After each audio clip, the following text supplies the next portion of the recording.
Hello folks, I know it's been a while. Just been really busy and been meaning to put a video up, but every time I get to it, well, needless to say, I'm either so physically exhausted or there's just not enough time in a week. So I'm giving you a pan of the garden. I'll try to walk, but things aren't kept as well as they have been in the previous year, due to the fact that I just don't have the time with working. The last 2-3 weeks I've been putting 40 hours in at work, and plus, getting some overtime too, and then coming home and doing another 40 plus. Get home at 3, and a lot of times I'm in the garden at 9 o'clock, and then the weekends, and I still can't keep up. Okay, we'll take a closer look at things. Okay, we're down here at the garden. The last view was from the porch. I get an overlook at. You can see this year the honeysuckle there is blooming, and it smells wonderful here. And of course, there's the 2 rows of strawberries. They're probably 80 feet long, and we did probably picked close to 60 quarts, and put probably 30 in the freezer plus. And there's a few here to be picked today. There's don't know if you can see them or not. I can't. The sun's shining. But a bumblebee. The bees are really scarce this year. I have an African blue basil right there, and they're just not. I'm hoping that there's some sort of a change. We do have a couple butterflies on that mint or whatever it is there. Winter was really hard this year on things. I lost several trees.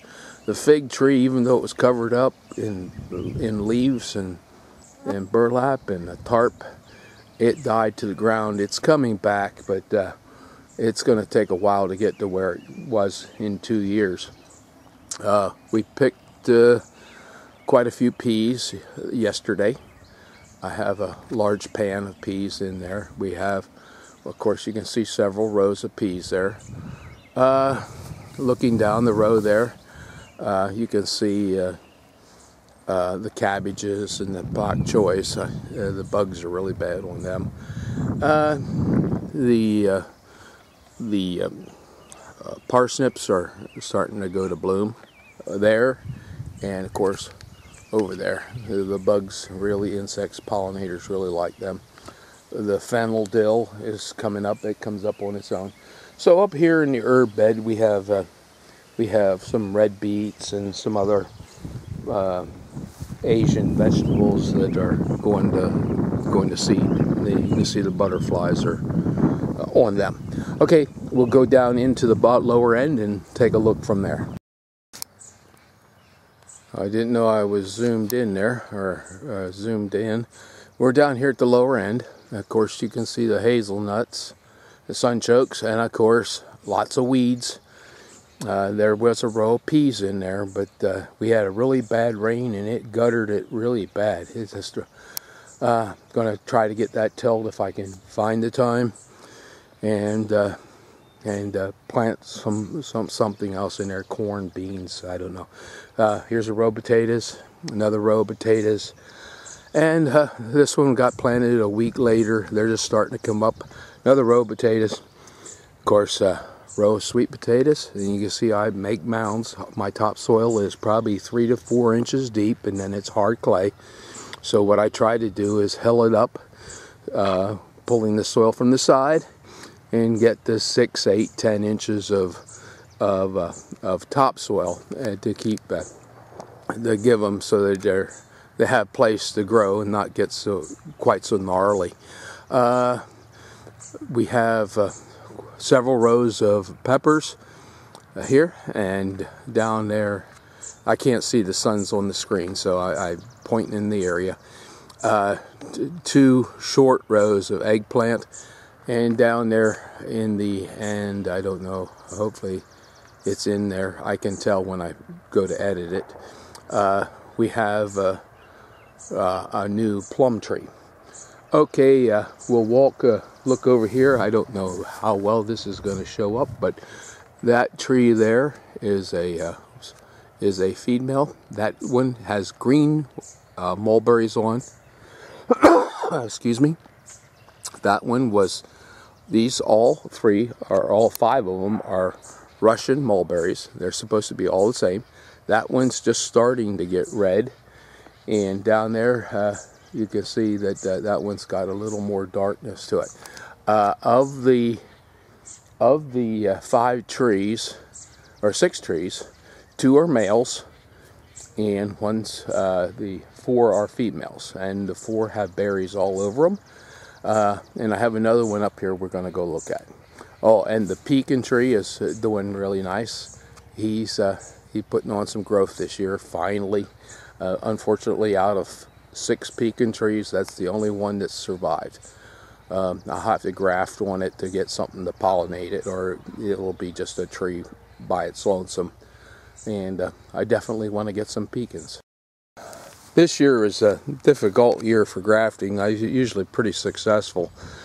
For one, the grafting wood I sent for 2 different places was really, really poor. As you can see here, these pieces of wood are just little twigs, and then this company sent them UPS. It took over a week, and that week it had a couple of days it was pretty warm, and needless to say that they didn't take real well.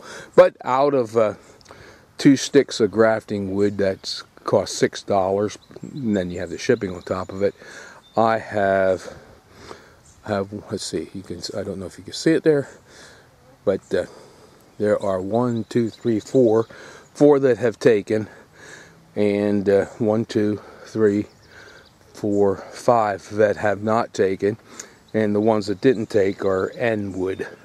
The ones that did take were the ones that were better back, more center of the limb. I don't know why, but this tree was pretty big, but the problem with it was it's a male mulberry. And as you already know, I don't need any more males around here. It's like having a chicken coop with 2 hens and 5 roosters. That, you know, that's just not real. Well, it's not practical. So this tree got a sex change, and it's now Illinois everbearing, providing that's what the company sent me the right grafting.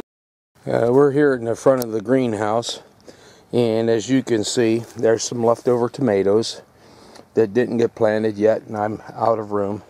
We have quince trees that I started from seed, some pear trees that were from a person that had a pear tree, and I just put them in a greenhouse that came up to see what would happen. There's Bartlett in the back, and it was said common pear. The pawpaws did not come up. I don't know. There's several things that did really well and some that didn't. These here were hazelnuts.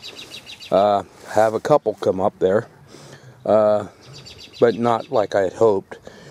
And some cabbages that I still need to plant. I'm running out of time. What happened this year was it was cold and wet so long that we couldn't put things out. And the guy from Seedway told me that everything here is a month behind. There's a couple bumblebees in there on the flowers. Yeah, I've been eating tomatoes since I think it was the 6th, and yeah, I don't know if you can see them there or not. There's tomatoes in there that are ripe, and the ones in the garden have a ways to go yet. But we are really behind, and that's why I'm having such a hard time with time, because I'm having to put about 2 months into so far 3 weeks. Some other grasses I started here.